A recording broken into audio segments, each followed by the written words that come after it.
মায়া লাগতেছে।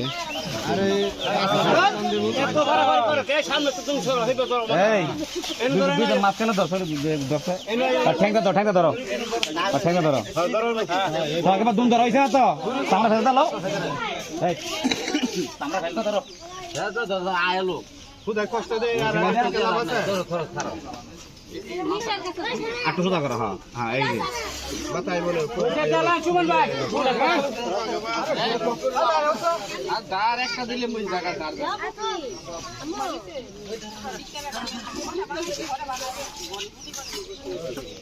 আরে বেল